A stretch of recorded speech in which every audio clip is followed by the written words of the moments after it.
Recording on. Hello, everyone, and welcome to the NSTA Engage Spring21 virtual conference. My name is Flavio Mendez, and I will be moderating this session. This session is titled, A New Awakening, Taking Care of the Social and Emotional Needs of Students and Teachers. Don Boonstra is assisting as technical coordinator. For questions, please use the Q&A button found on your Zoom controls. For comments, ideas, and to network with others, please use the chat window. Now I would like to pass the microphone to NSTA Executive Director, Erica Sugart, who will introduce the presenter. Welcome, Erica. Thank you, Flavio. Welcome, everyone. Thank you to our Marketplace Gold Level partner, STEMScopes by Accelerate Learning, for sponsoring this afternoon's keynote presentation. If you haven't already, check out the Marketplace, where you'll find lots of great information and resources from our Marketplace partners. Now, it is my pleasure to introduce our keynote speaker, Ken Heydrich. Ken is the National STEM Manager at STEMScopes in Houston, Texas. Welcome, Ken. Thank you, Erica, and thank you to NSTA for making these sessions available. We appreciate that. So let me get my slides going. Welcome, and thank you for joining us today. I'm honored to have NSTA invite STEMScopes to present a keynote for this conference. My name is Ken Heydrich, and I'm the National STEM Manager for Accelerate Learning. One of the most important aspects of education is connecting with students. Perhaps it is the most important aspect. Social emotional learning, or SEL, is very essential and critical for today's students and teachers. During this past year, during the pandemic, we have learned that our connections with students and with one another are so very important. So join me today as we spend some time talking about SEL and explore the lessons we have learned from this past year. I sincerely hope that we can move forward with some of the things we have learned. Let us not forget. Who loves fresh lemonade? It is one of the best summer beverages that quenches our thirst. It has a sweet and then tart flavor. This is a common saying that we have heard throughout our lives. When life gives you lemons, make lemonade. This is also a metaphor for what we've endured during this past year. Our students and teachers and communities have been immensely impacted by the pandemic. Over 560,000 people have lost their lives, and the impact will be felt for generations. Educators have adapted. We have found new strategies and techniques to address students in the classroom. We have also understood the importance of self-care. We've been in survival mode for a while.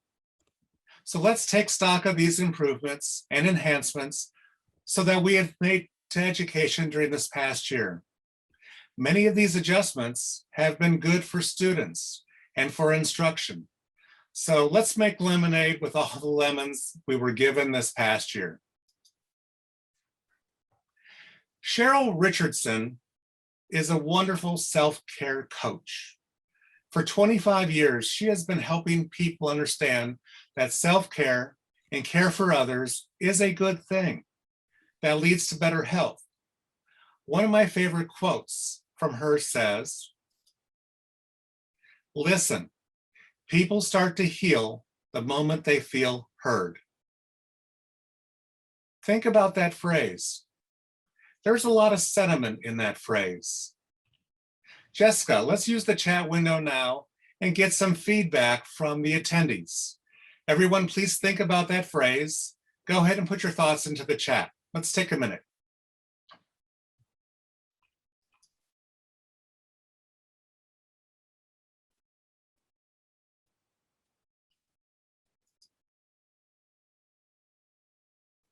Don't be shy. Oh, lots of chat coming in now. So we're thinking about this quote, and just reflect on this quote and tell us what you think about it. Jackie mentioned people need to feel valued, and so powerful and true. Everyone wants to feel valued. Deborah Smith says everyone really just wants to be heard. And Maggie says listening is an important skill. Absolutely. Thank you for sharing those. That's very important.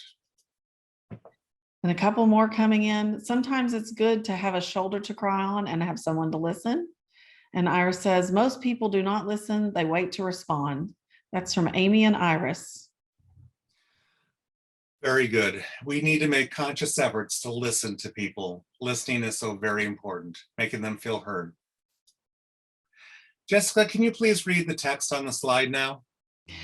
If you ever want to know what a teacher's mind is like, imagine a browser with 324 tabs open all the time. That's incredible. Our teachers are phenomenal. They have so many things going on in the classroom. Jessica, what do you think about that? You know, when I was teaching, I just thought about all the things that I had to do with my students, all the things that was going on in their lives, what their parents were going through. And it just felt like, you know, exactly what that quote says. I had so many tabs, just so many different things going on at once. Absolutely. And we need to recognize that as a community, as a society, we need to recognize that teaching is a very difficult profession, that the teachers, we need to take care of the teachers because they take care of our students. Very important. Dr. Julie Hassan gave a TED Talk in 2019 about the teachers she remembers. It is excellent. She teaches at Florida Southern College, and she founded a project called Chalk and Chances. Check it out. After listening to her TED Talk on the teachers we remember, it made me remember an interaction I had about 3 Christmases ago. Listen to my story. We went to Zilker Park in downtown Austin to look at the outdoor holiday festival of lights. It was beautiful, breathtaking. Soon after we got in, a young man called out to me, "Dr. Heydrich, is that you?" I looked over and there was a former student that I taught at Westlake High School years ago. He came over to me and introduced himself to me. His name was Robbie. Then the memories came back. I taught Robbie about 15 years before that day. We talked for about 20 minutes. It was very interesting. He apologized to me because he was one of those students who did not seem very engaged in the classroom, and he knew he was that way. He was that silent student. But he went on to tell me how much of a profound effect I had on his life. He told me how much he loved advanced placement environmental science. He loved the content. He loved the interaction of science and politics, taking care of the earth, and he loved the class field trip we took to the Galveston Marine Institute. He went on and on about how it made a difference in his life. After we said our goodbyes, I turned to my partner, Larry, and I said, "Wow, that was incredible." I was shaking my head. You never know the impact you have on your students. You never know. Perhaps you've had one of those interactions with a former student. So here's a quote from Julie Hassan that ties into that experience that I think you will enjoy. Schools can't become the best places for students to learn and grow unless we make them the best places for teachers to work and grow. We must provide the best environment for teachers to teach students. Having a healthy and positive environment for teachers can only provide the best chances that our teachers will be taking care of our students. Taking care of our students academically, but also socially and emotionally. Having teachers grounded will only make their impact on students more positive. Is this true? We can't take care of ourselves. We can't take care of others until we take care of ourselves. Let me say that again. We can't take care of others until we take care of ourselves. You know, when flight attendants tell you to put on your oxygen mask before putting on the mask of your children, same principle. That's one of the big lessons from this past year. We need to take care of ourselves. We need to get enough sleep. We need to eat good foods. We need to have regular exercise, perhaps even outside. We need time for daily meditation or prayer. And we need time to talk to people in person. We know all these things are good for us, but it's too easy to get caught up and do so much for our students that we forget to take care of ourselves. So to be a better teacher, we have to take care of ourselves. We can't lose that lesson we have learned from this past year, right? Yeah, definitely some good feedback from the chat saying very true. So here's a funny story. Jessica and Pam, can you please read this for us? Sure. So this is me trying to get a teacher discount. Pam? Do you have some school ID, ma'am? No, but I can show you a mean email that I received from a parent this morning. Oh, that counts. Is that funny or is that not funny? You have to think about that. What teachers do. Moving on here, Annie Sullivan was 20 years old when she was hired to be the teacher for a 7-year-old blind and deaf girl named Helen Keller in Alabama. This was in the 1890s. Let's look at a quote from Annie Sullivan. Students require guidance and sympathy far more than instruction. Think about that. Students require guidance and sympathy far more than instruction. Does that quote resonate with you? Is this true? Let's put some comments in the chat. Jessica, can you please share a few comments from the group? Sure. So I think they're just thinking and getting it ready to type in. We'll be back with you shortly.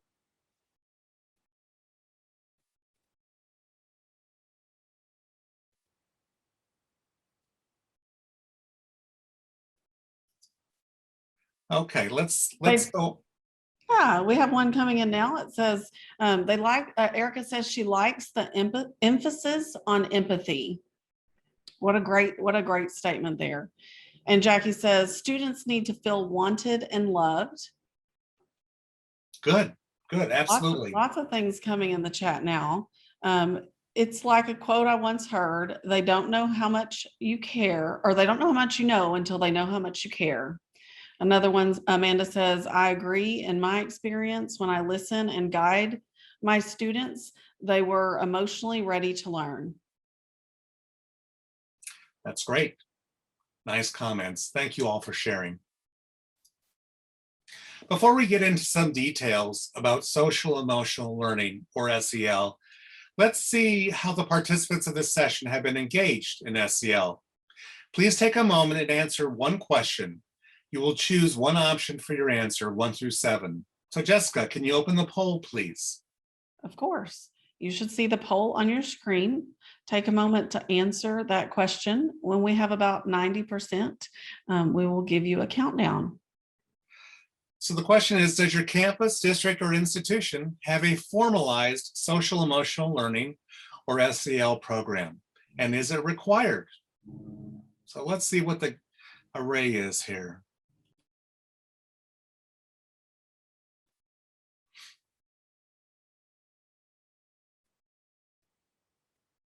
We're about 57%, getting closer.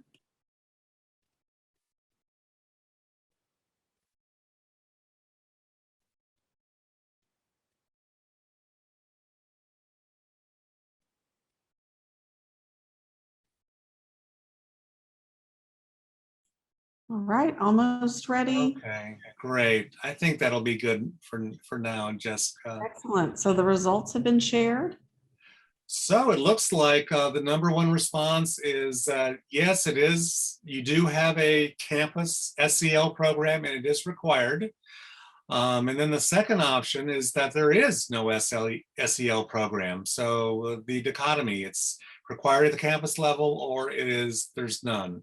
We do have some district level people. Again, this is just a subset of the people who are seeing this session today. So thank you for doing that. It helps understand who we have in the audience here.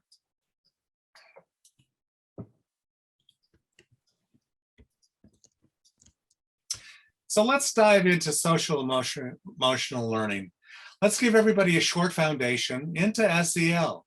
Let me play a 2-minute video that will encapsulate what SEL is and why it matters. This is from the Committee for Children group in Seattle.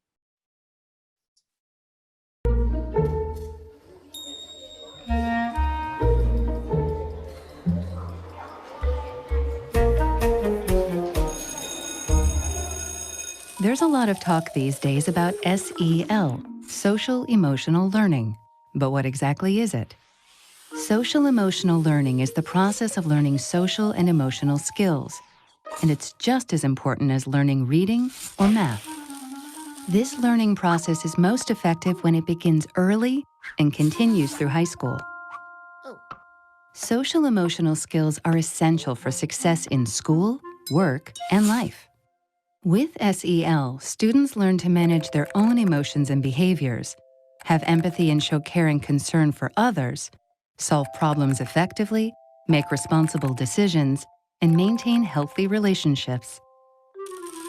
Students learn to recognize what's happening inside them and to be aware of their emotions, which helps them deal with strong emotions and impulsive behaviors.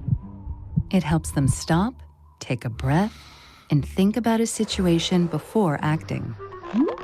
Students learn to identify others' emotions and perspectives, which helps them empathize and show compassion, no matter who they are or what their background is. It's not difficult to imagine how this is important in the classroom and in life.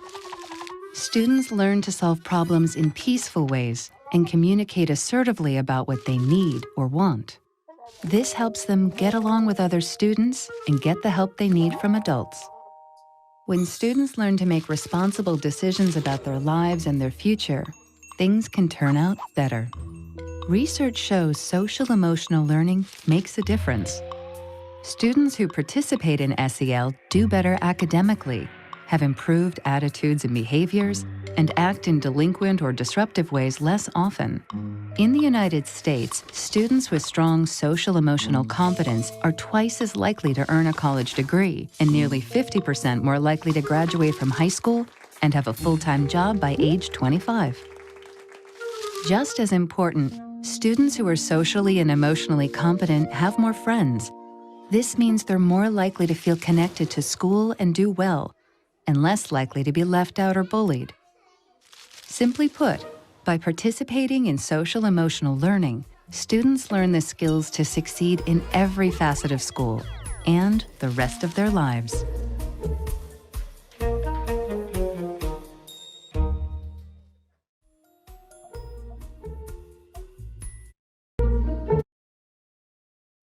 So, what did you think about the video? Did it make sense? Did it make you wonder? It talked about all the advantages and the pluses for SEL. So can we get 3 volunteers from the audience who are willing to share their thoughts, their observations with the group? 3 volunteers who unmute themselves and share. Jessica, can you help with this, please? Certainly. We have Iris is raising her hand. Iris, will you go ahead and share that with us? And she is working on unmuting her mic. Can you hear me now? I can hear you. Thank Yes, you, Iris. thank you. Well, my experience is that is huge, but it's great to see it put out there, and it's almost like officially linked to social emotional learning, because and the way that you have linked it to academic achievement and even their behaviors in the classroom, I 1000% agree with that, because when I was in the classroom, if I could build a connection with a student that had a history of behavior problems, my gosh, the impact it made was huge. And then once those students knew that I cared, and then I could get them building relationships with other students in the class, the academic growth was off the chart. Absolutely, absolutely. Some great comments. Thank you for that. Yes, absolutely. The impact you're going to have for their future success also, college acceptance, those types of things. So how about one more volunteer who can share their thoughts and what they gain from that? Oh, fantastic. We have another volunteer. It will might take her a second to unmute her mic. Dorothy is getting ready to chat with us. Okay. How are you? I'm Dory, or Dorothea. I spent 5 years teaching at a school for special needs students, and this was mostly social and emotional special needs. So students who didn't do well in a traditional classroom. Mhm. So we taught them in groups of usually, 2 to 6 students. And in some cases, the curriculum was modified or adapted for their needs. They had life coaches who were counselors to help them through, and the teachers worked closely with the counselors. And I worked with students with everything from anxiety, ADHD, school avoidance, students with gender identity issues where they weren't comfortable in a public setting, as well as some more challenging things such as bipolar disorder or schizophrenia. And one thing is I had 2 young women in an anatomy and physiology class, and they were great, but they were afraid of tests. So I would tell them, we're going to have a worksheet on Friday, and that you probably should study this information we've been talking about. And the first time they weren't sure if I meant a test or not. But after that, they clearly knew that I meant a test or a quiz. But so long as I didn't use that word test, they were okay with it and they did better. So those were some of the things that our school did. And more of that needs to be done in the public schools, I think, with more connections with teachers and counselors and social workers. And they're very undervalued and not enough of them, the same as teachers. But that would be my input for now. Wonderful testimony of the impact SEL can have on students. And also, like you mentioned, the test-taking strategies, taking away that fear that they would have, but giving them the confidence that they have the abilities to do well on a test, to show their talents. So great testimony. Thank you, Dorothea. I appreciate that. So let's take 5 minutes and do a quick overview of what SEL is. Sounds like many of you already know what it is, but for those of you who will watch this after the fact, let's just do some foundational background with SEL. I hope you will look into these 5 components after this session. The work I'm highlighting today is from CASEL, C-A-S-E-L. CASEL is the Collaborative for Academic, Social, and Emotional Learning. They are probably the preeminent SEL resource for pre-K through 12th grade students. They are located in Chicago, and they provide a lot of curriculum and resources to school districts across the United States. So please look at the CASEL wheel that you've got on the screen here. You'll see there are 5 colored components of SEL. The colors that link them together are very similar in scope. Then you will find 3 concentric blue circles around the components, representing classrooms, then the schools, and then the communities on the outer edge. The CASEL framework is systemic, it's comprehensive, and it strives to provide equity throughout the educational system. So let's take a quick look at the 5 major components. The number 1 component or competency is self-awareness. Self-awareness. This is the self-awareness of one's emotions, thoughts, and values. In this area, students recognize their strengths and limitations. They also should exhibit a sense of confidence and purpose throughout life. Number 2 is self-management. This is where students manage their emotions, thoughts, and behaviors. This pertains to various situations and it helps students achieve their goals. The third area is social awareness. This is where we become aware of others, understanding other points of view, and having empathy. This area clearly addresses the diversity and culture of our communities. The fourth area is relationship skills. We want people who have healthy and supportive relationships with others. They should also be able to navigate various situations with groups of people. And finally, the 5th area is responsible decision-making. We want students to make careful and constructive choices for themselves. Students need self-responsibility for their behavior and know how their behavior impacts others. So in summary, here are the 5 SEL components or competencies linked together. As you can see, they are all interdependent. So what do you think about this? As teachers, you probably already recognize these competencies. Your school or district may already have a formal SEL program. So that's our quick review. Hopefully you'll be able to find this information valuable. Next, let's look at a couple of inspirational quotes. Nathan Maynard and Brad Weinstein have written a popular book called Hacking School Discipline. Nathan says, "Don't assume that a student coming from poverty has a bad home life or a lack of parental support. Also, don't assume that the opposite of students from affluent families." So, isn't this the truth? We can't prejudge our students. We should not make assumptions about them or their home lives, whether or not they're coming from poverty or coming from an affluent family. We can't make those assumptions. Here's another inspirational quote. Danny Steele, he's a veteran educator who has written 2 books, has a blog, and has an active Twitter account. He lives in Alabama and has said, "Administrators want teachers to be sensitive to the home life of kids. Well, administrators need to be sensitive to the home life of their teachers. They deal with divorce, depression, family illness, and other stressors that can have a profound effect. They need compassion too." Many school districts and campuses have SEL programs to support students and teachers. Here's one example of a district that has created an SEL program for themselves based on other frameworks. They have customized the components for their own student population. This is from the Austin Independent School District in Austin, Texas, the largest district in the area where I live. You can say that they have 3 main components in their K-12 program. Again, this is just an example to show you. Here's another example from a school district.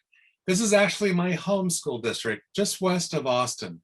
They have a pre-K through 12th grade SEL program that has 5 competencies, and they have modified it for their needs. You can see they have 5 competencies and goals. They also have a matrix of objectives for every grade level throughout the school system. This has become their SEL curriculum framework. Again, this is just a glimpse to give you an idea how districts can implement SEL. Something for you to consider for your next school year if you don't have a program.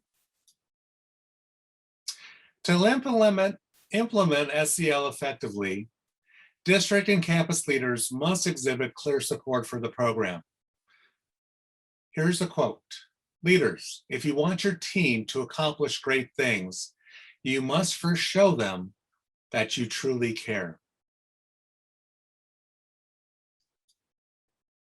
Simon Sinek, the author of the wonderful book, Start With Why, emphasizes the importance and value of leadership. Leaders are responsible for creating an environment where people can be at their best. If you are in any type of leadership position in your school, district, or elsewhere, you hopefully know that taking care of your team is essential. Giving team members an environment that supports their social and emotional well-being is critical for the success of the organization. Children matter. You matter. Learn SEL. This logo and motto are from the state of Michigan. They are one of 18 states that have implemented statewide SEL programs. They are ahead of their time. Here's another great leadership quote from Simon Sinek. This definitely applies to supporting an SEL program. Leadership is not about being in charge. Leadership is taking care of those in your charge. This is pure SEL, academics plus social and emotional learning. So let's take a couple of minutes in the chat. What are some concrete examples of what a campus or district leader can do to support their teachers? Again, what are some examples of what a campus or district leader can do to support their teachers? And what did you experience this past year? What did your principal, maybe your director, do to support you as a teacher? or maybe supports you as a human being. So go ahead and put your comments and reflections into the chat.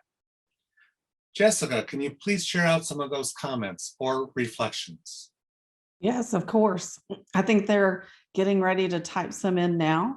One of the reflections that I was thinking about when you shared that quote was when we were able to get choices on the staff development that we were able to pick for ourselves. And then Greg in the chat said principal organized and implemented Google Classroom. Deborah says, we have a YFS person who leads us in a lot of great opportunities for SEL with our students. Could you clarify what is YES? Is that what? I think it's Y, F as in Frank, S. Could you clarify that, Deborah?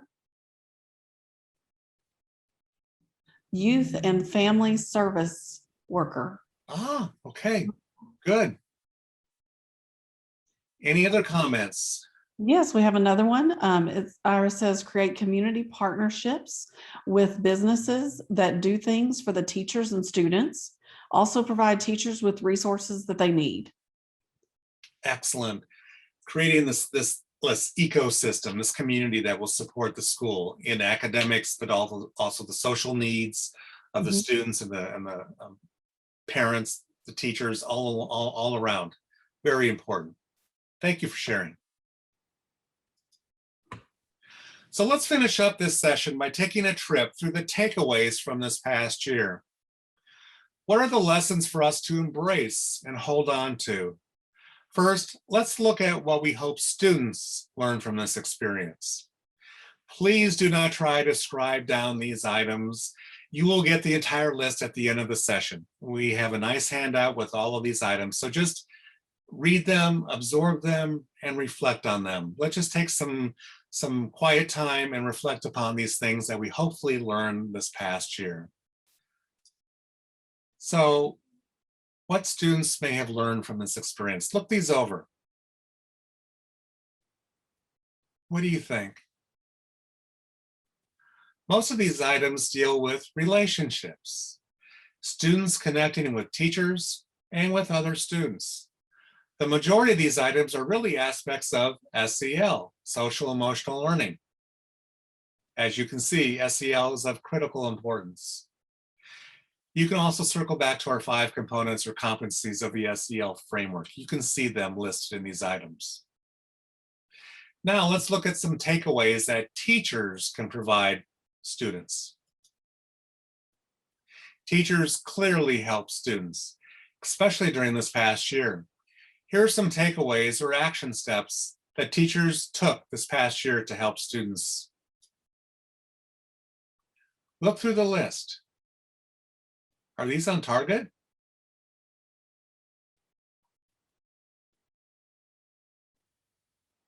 Let's look at some more. Teachers helping students.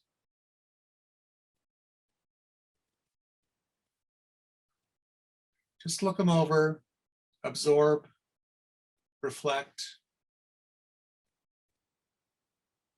I want to call out the 5th item here. It's called Morning Meeting.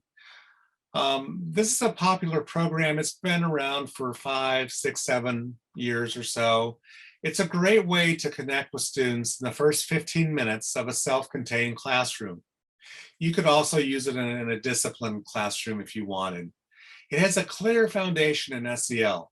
The 4 typical components are greeting, sharing, group activity, and the morning message. A good friend of mine, Val, in Illinois, says this is the most wonderful SEL program she has ever found to impact education. So check out Morning Meetings. Let's continue with some more.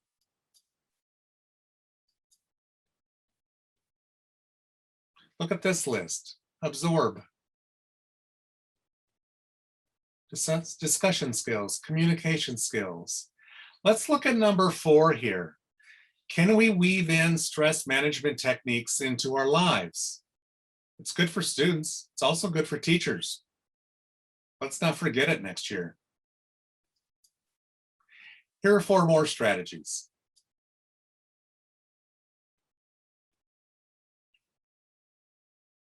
Read through them. Number 4, more than ever, teachers have always cared for students, but this pandemic has caused 2 major traumas for students. Students have lost family members or friends to COVID, and perhaps their parents have lost their jobs. So we need to be very mindful of this new reality for students. More students than ever are hurting. And the last 5 strategies for teachers to help students. Look these over.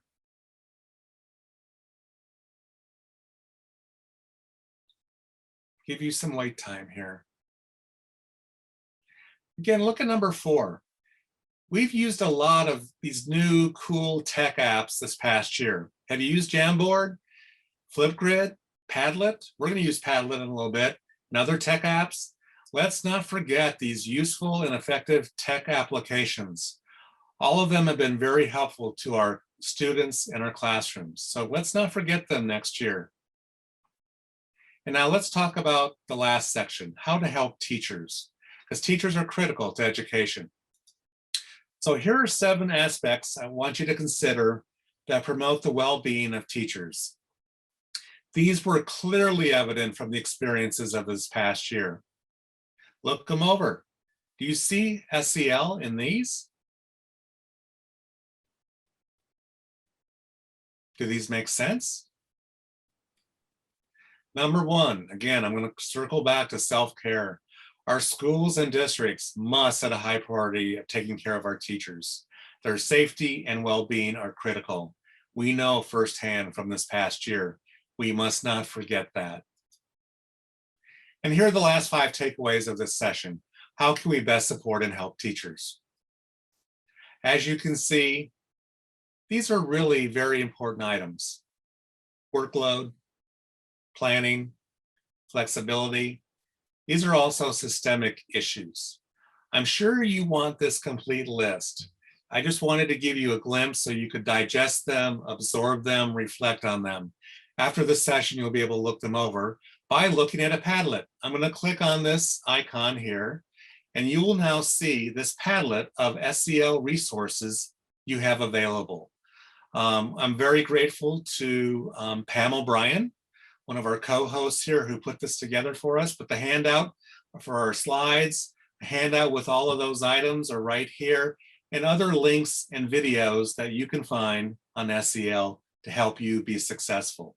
I wanted to make sure you had those before you left today, because you know social emotional learning health of our students, teachers, and community is very important. So let's not forget about this. Let me go back to the PowerPoint. And Vivian says, thank you. That's very useful. Good, good, good. All right. So we started out with this. When life gives you lemons, make lemonade. We've been able to think about the lessons of this past year, and we've become aware of the 5 components of SEL. We've been given a lot of lemons this year, but now we can make this wonderful lemonade for the upcoming school year. Let's remember, social emotional learning can make a difference in the success of a school. Finally, my sincere thanks to you for being a teacher, caring about students, someone who cares about the emotional and social well-being of our students besides academics. Remember, you never really know the effects you're having on students. Make it positive. So when you perhaps have a chance encounter with a former student years from now, you know you get a wonderful warm feeling that you made a difference. As Maya Angelou has said, if you find it in your heart to care for somebody else, you will have succeeded. If you find it in your heart to care for somebody else, you will have succeeded. So again, thank you. And thank you at NSTA for hosting these wonderful sessions during the conference this spring. So Flavio, over to you.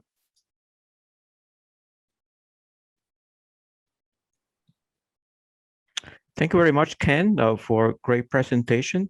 I want to also thank Jessica for her assistance with moderation and Q&A, and all of our participants as well for your great commentary and participation.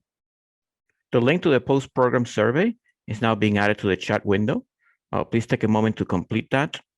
And as you exit the room, please remember that more of NSTA Spring 21 Engage continues tomorrow. We look forward to seeing you all online as we complete week number 2 of our virtual conference.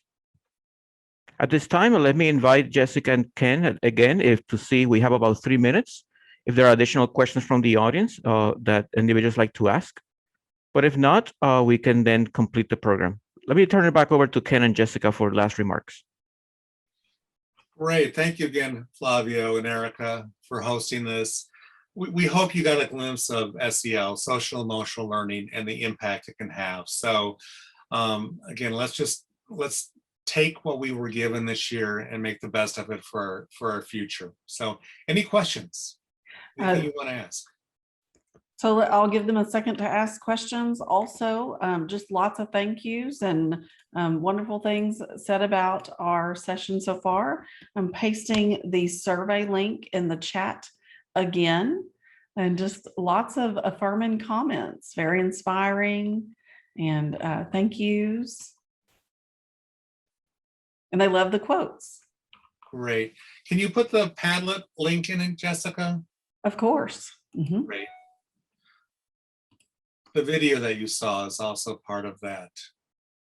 That's a wonderful resource, Ken and team, and I clicked on it immediately and have it on my separate window so I can bookmark it later and take a look at it.